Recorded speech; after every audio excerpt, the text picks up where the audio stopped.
What's up, Gundam Kitchen family? It's your boy, the chef, coming from the Gundam Kitchen. And I'm actually pretty excited today because I haven't had a shipment that had a bunch of new stuff that was worth making a video for in a while. So this shipment actually has tons of newbies. We will do some unboxings. Haven't done unboxing in a while. I haven't even looked at all these yet. Just started throwing them on the table and ripping the wrapping off. But you can see that new Haro ball.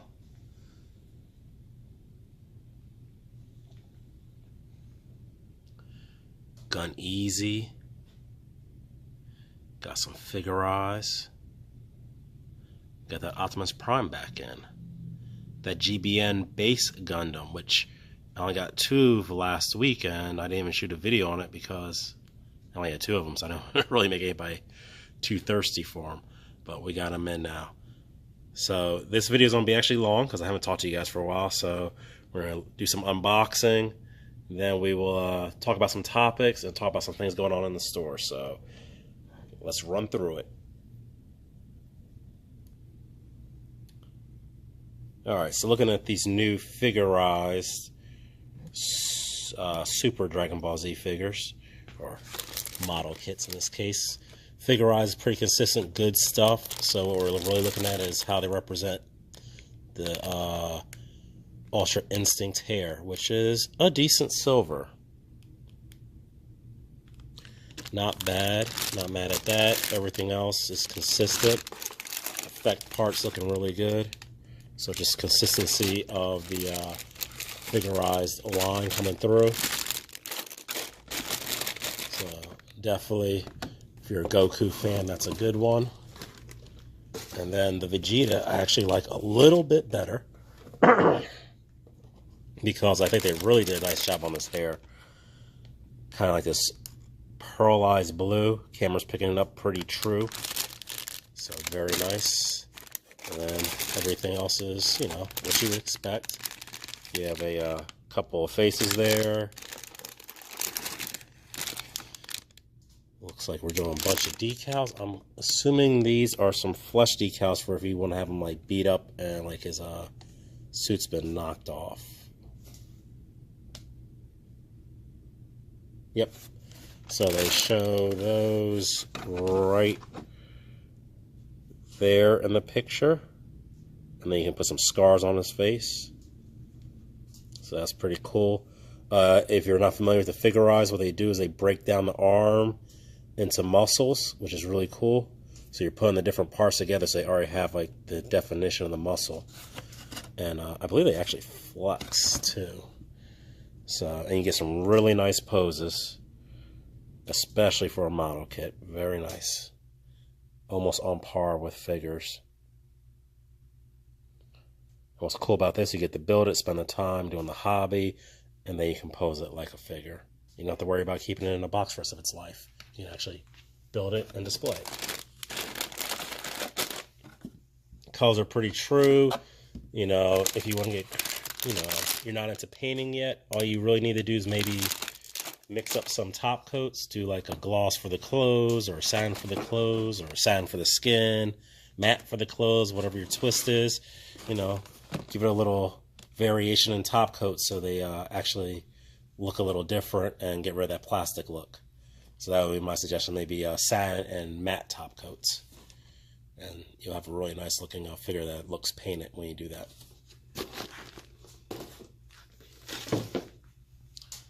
Alright, and before we get into all the Gundams, let's look at this Go Sora. So I have no idea what this is from. When I ordered it, I assumed it was just another Power Rangers thing. You know, this one has kids as pilots. Obviously a dinosaur theme here. It looks like it's 3 dinosaurs.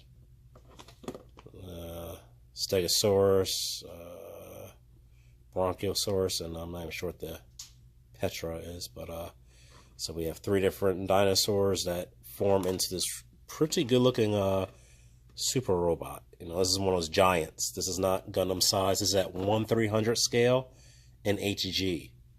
So I'm assuming that means it's roughly double the size of a Gundam if it was in real life. maybe triple the size. I don't know, don't quote me, but it's definitely bigger than the Gundam. Because I looked at the foot, and the foot's about the size of a master grade, but a master grade is at 1/100. So if this is at 1/300, then this is probably roughly 3 times bigger in its universe. All right, so golds look pretty good. Definitely not the doo-doo gold that we sometimes see, but it's pretty nice looking gold. Does have a couple, you know, mold areas where you can see it coming through in the final product of the gold, but it's not bad at all. Definitely an acceptable gold. Rest of the colors are looking pretty good. Red is actually pretty nice. Sometimes reds are hit or miss. These effect parts are very nice, so I really like that effect part. And then the blue effect parts looking just as good. So the blue is very minor on here, but that chest is actually the blue. And you see it right here, very cool. This might be one of those jobs where you put the like a chrome marker in the back to really highlight that, so it reflects in the back. I think that was awesome. And you put that on whatever parts underneath there, so you have a nice reflection coming through those parts.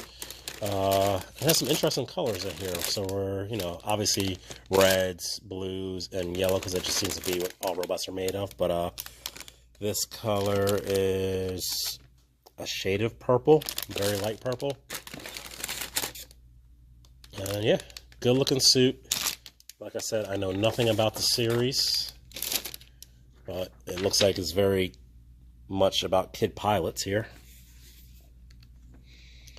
And this is a beefy little kit here. So I think this will be a lot of fun, especially if you know it or if you like giant robots, because this definitely has that look of classic giant robots. Oh, PS narrative was pretty good. We want to watch that. We had about 10 seats for the store up in there. And then, of course, I saw like half of the audience was my customers. So it was really good to see everybody out enjoying Gundam narrative. Pretty good. I liked it better than Unicorn. Some people liked Unicorn better. Answered some of the questions from Unicorn, especially like what the hell happened at the end there. So that was nice. And it wasn't like whiny young teenagers. It was most of the kids.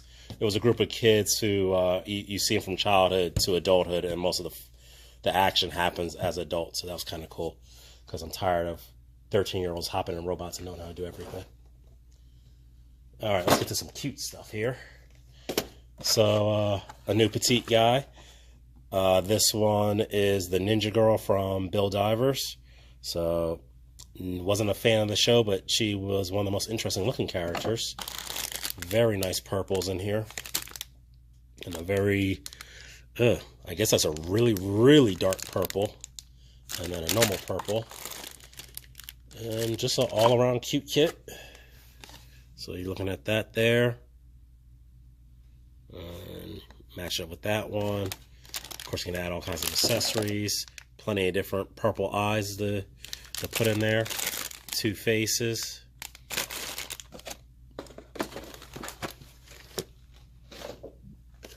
And then we have the Haro Ball. So obviously 2 years ago it was all about the bear guys and the petite bear guys, and now it's all about the different versions of the Haro. Very interesting purple blue. I don't even know what this color is. Somewhere it has hues of purple in there. Definitely more on the blue side. Maybe periwinkle. I have no idea. I don't even know what periwinkle looks like. And then a very vibrant green interior. And basically you're building a Haro, but that looks like a ball. So it has the arms and the cannon from the ball. And, you know, obviously pretty cool. Mess around some people, put this in Gundam Skirmish. That'd be funny. Field it as your ball.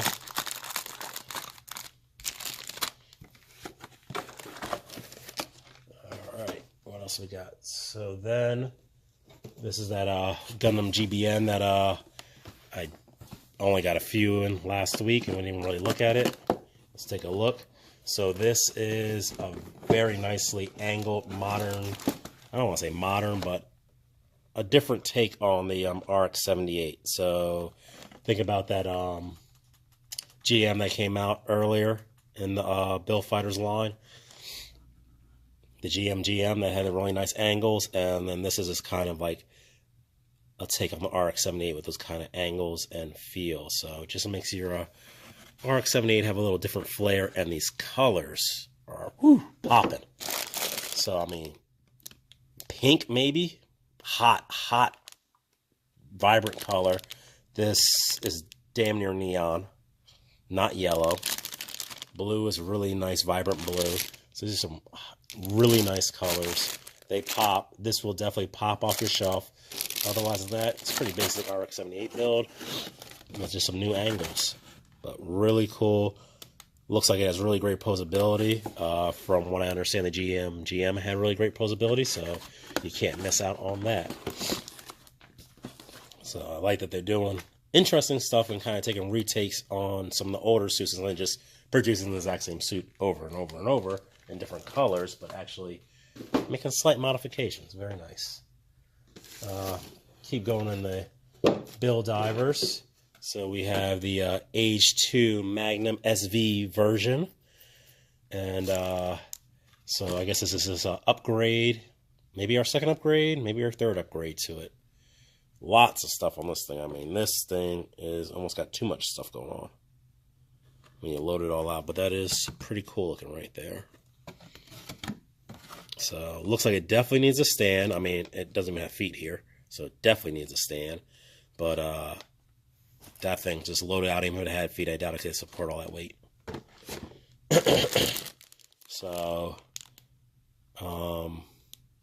interesting gray. Has a hue of maybe mauve, purple in there, but it's just not regular gray. White is white, yellow is yellow. More of that interesting gray. Comes with the stand, very basic stand. These are the kind of stands that you probably use on an SD, but will hold your kit straight up in the air.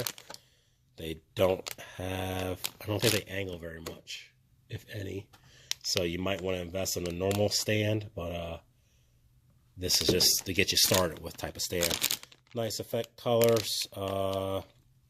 Former green. It's coming up pretty true on the camera. Don't worry about that one. More white. White might not be pure white. It's slightly off white. More gray. So it's a lot of grays, a lot of white, and then just the effect part. So and then he should have some purple and yellow somewhere. Where are those at? Okay, so yeah, we looked at the yellow. Just a little bit of yellow and just a little bit of purple. So that's really the only breakup in color he has, other than the shades of white and gray.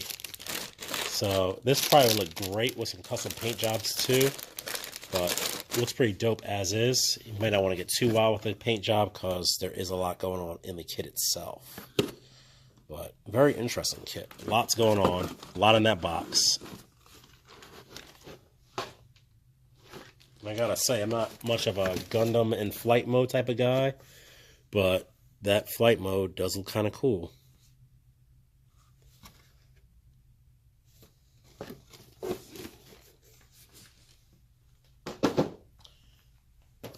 Then we have the HWS and SV custom weapon set. So a bunch of weapons in here. Really like this green shade. Very interesting. Yeah, that's actually a very cool color. Purples are great. Comes with a stand. That same basic stand. Super basic stand. And some white parts, which look like missile pods and yeah, some clips or something like that. But this green one's really cool. Purple, I mean, I'm sure it goes to certain Gundams, but looks like the Magnum it looks like it goes to. But I don't know. You can use it on something else, just paint it a different color. But that color of green, man, I want to paint a Gundam in that color. It's a nice color. And lastly, the Gun Easy. So this is one that kind of hasn't got a lot of hype because it's a very obscure series. So I believe these are from Victory, yeah. So Victory, not the most well-known series, but It's a pretty cool grunt suit at the end of the day. Very sleek grunt suit. Victory suits usually are pretty short, not the tall suits out there. What is really cool is this beam effect here on the shield. So they had shields that deflected beam weaponry, that use beam weaponry to do so, and that's what it is.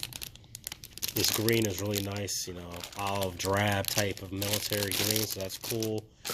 And then blue. And you got the fan beam type of deal here, effect. So, pretty cool stuff. RE line, if you're not familiar, basically are almost high grades in 1/100 scale. They do not have the inner frames of master grades, but they usually have really good exterior detail, decent posability, and they've been doing more obscure kits that they probably wouldn't do in regular master grades. So great way to get some extra kits out and not spend that master grade money. So very nice. And then one other new one I'm not going to crack open, but very cool for all you Space Battleship Yamada fans.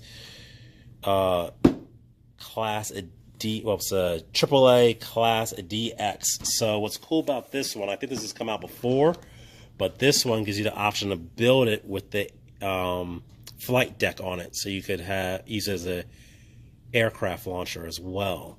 But you can build it in all these variations. Obviously, paint would be required because it comes in this green color, I believe. But even better, this one right here, this red and black with these water slides they have, which are actually in the box, or you can build it in the classic Yamada colors. Very dope. These two right here. I mean, obviously you're gonna need some paint, but those right there, that's where it's at. So, so yeah, this is the color. You can build it in either form, so traditional or with a flight deck on it. Look at all those nice water slides. And like I said, it has all those decals for that red version. Comes with a bunch of little planes. Comes with this base here.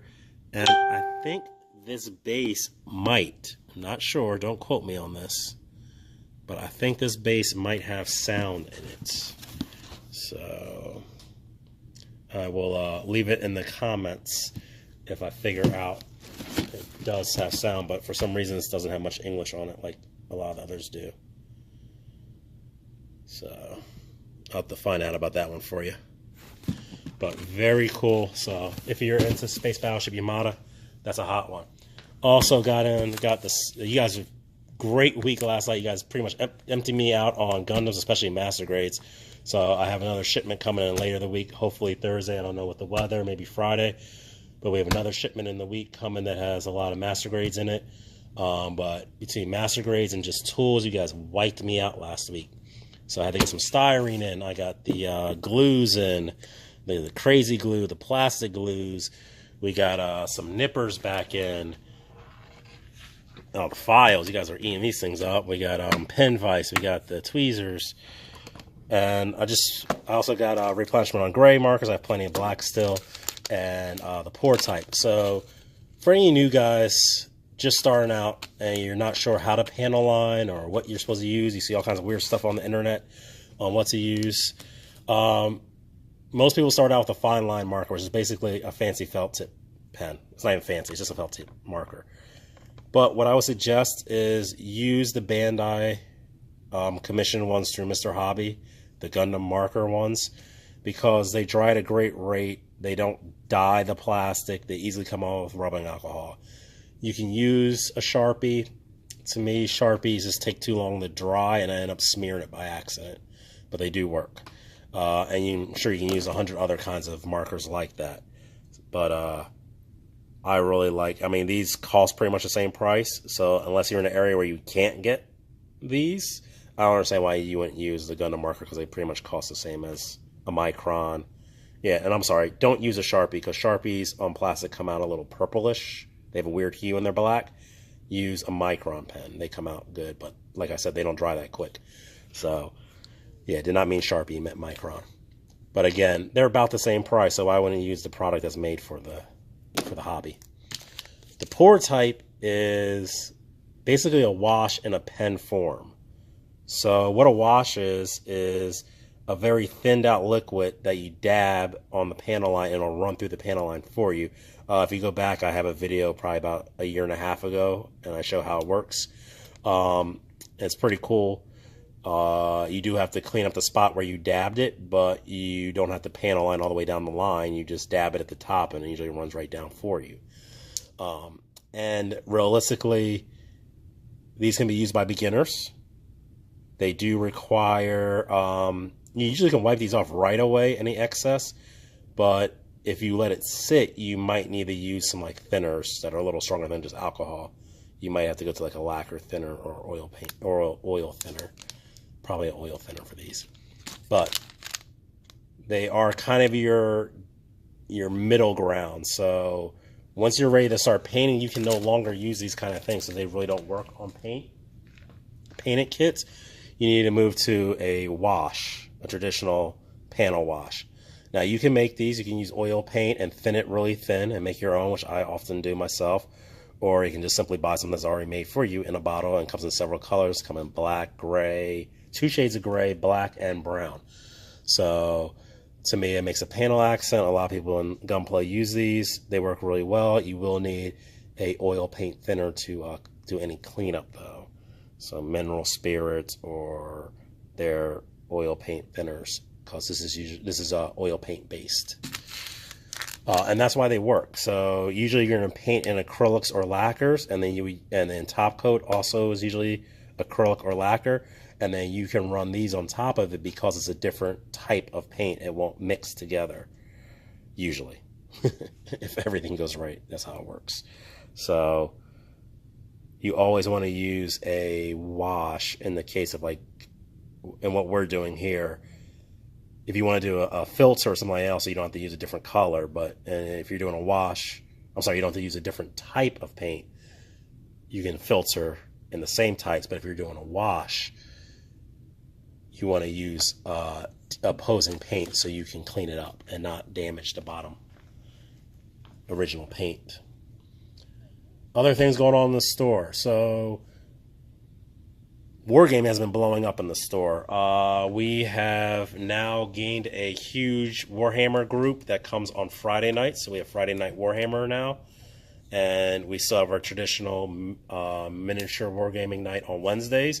And we have a board gaming night on Thursdays, which actually has some ladies in it. It's a couple couples come, and my wife comes every once in a while. So ladies, if you want to come out to the store and enjoy some board games or other things, don't feel intimidated because there's all dudes up in here. Please come out. But with miniature wargame, I kind of wanted to talk about that a little bit because it's a great hobby. It shares a lot with Gunpla and the whole building aspect and the painting. Obviously, most wargame miniatures don't move like Gundams move. You don't have all that kind of engineering involved. They're just fixed figures. But you do get that whole benefit of painting and enjoying that side of the hobby. And on the great side of it, then you also have a really well-structured game that you can go and play for years to come. So you don't just put your finished product on a shelf. You can actually play with it and use it in a game format. And obviously some people just like to paint and just paint their stuff and don't ever play the games and just collect, which is another option, just like Gunpla. Now, obviously, anybody who comes to my store, you know there is a miniatures game for Gundam. It's called Gundam Skirmish, designed by by independent game maker who kind of did it as an act of love and then passed it on to the community to keep it going. Zach is one of our customers who's really been keeping that going on the internet. So if you are interested in learning how to play a miniature game using your Gundams, there is Gundam Skirmish, which you can look up online. If you're local, we are having what we're calling the Zaku Con on March 16th, and one of the panels we're going to do is how to play Gundam Skirmish. So we're going to try to break it down in the most basic format so that people who've been wanting to try this game and understand the game, who are new to miniature war games, can easily get right into the game. Because it is a little bit of a learning gap when you go from not knowing anything into miniature games, because that was what I experienced about a year and a half ago. It took a lot of reading and a lot of practice, but you know, I started understanding how everything worked pretty quickly. So, and that's why I wanted to get to that. Don't be intimidated by the price of wargaming, because that's one of the barriers everybody screams about. Oh, it costs so much to get into wargaming.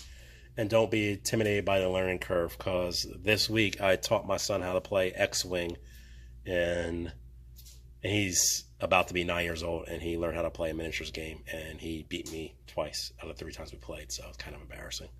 But so don't be intimidated. Another Michael's son comes in, he plays tanks, and they're about to go into Flames of War. Start playing that, and I think he's 10 or 11 years old, and he's quickly picked up on those games. So if a young person can learn it, an adult definitely can learn if you just take the time to learn it. So if you would like to learn them, definitely join us. If you want to get into Warhammer, join us on Friday nights. If you want to get into any of the other many games we play in this store, come by on Wednesday night for some of the other miniature war games we play. And then, of course, there's the whole cost barrier. So people scream about how much it costs. And it's not free for sure, but wargaming can be started about, on the very small side, maybe $60. You can get into some games. You know, you're not going to get into Warhammer 40K at $60. You can pick up a starter, but you're not going to get very far into the hobby with just a starter. But at the same time, if you think about other things that many of us do or play, if you think about Gunpla, I'm sure most of you guys know somebody who has at least 15 kits in their backlog and another 15 kits they've built, so that's not cheap. Or if you think about video games, you spend $400 to $500 when a new system comes out, you know, new Xbox or PlayStation come out, they're going to cost at least $400 to $500, and then you pay $60 a game. So, and nobody just has one game, you know. So you're looking at a couple $100 in games and the investment of about $400 in a system. So your video game system and its lifespan probably costs easy $800, right? So to get into a miniature game and spend $100 to $300 isn't insane, you know, and something you can play for years, you know, as long as you have somebody to play with. So games like Bushido, what else do we have? Aristia, which is kind of a crossover hybrid board game, miniatures game. A lot of the smaller, really small skirmish games, they can be under $150. You can have a pretty solid squad with options. When you get into the bigger skirmish games or your full-on, like, really big war games, yeah, it can get expensive, but you don't have to buy everything at once. And you can escalate over a couple of months and keep building up your squads. So, you know, you might need an investment of $150 to $200 to get started with correctly, or borrow your friend's stuff to get started with, and then, you know, slowly ramp your stuff up until, you know, you're competing with a nice size squad, you know, like $300 price point. So it's not insane, and it doesn't have to be done all at once. So don't let the price point completely scare you off, because it's not much more of an investment than you've put into other things. So if you can, you know, maybe switch up your hobbies and spend a little time doing something else, it's, you know, it's great to, especially as adults, it's great to learn something new and then to use the strategy, you know, like stuff is like 4D chess, I swear. You got to really think. All right, what else I want to talk about? So yeah, ZakuCon, that's March 16th. That will be in the store. Pretty much a very small con. I'm going to have a couple artists here. We will have, I believe, Next Level Video Games. My former neighbor will be here with the table.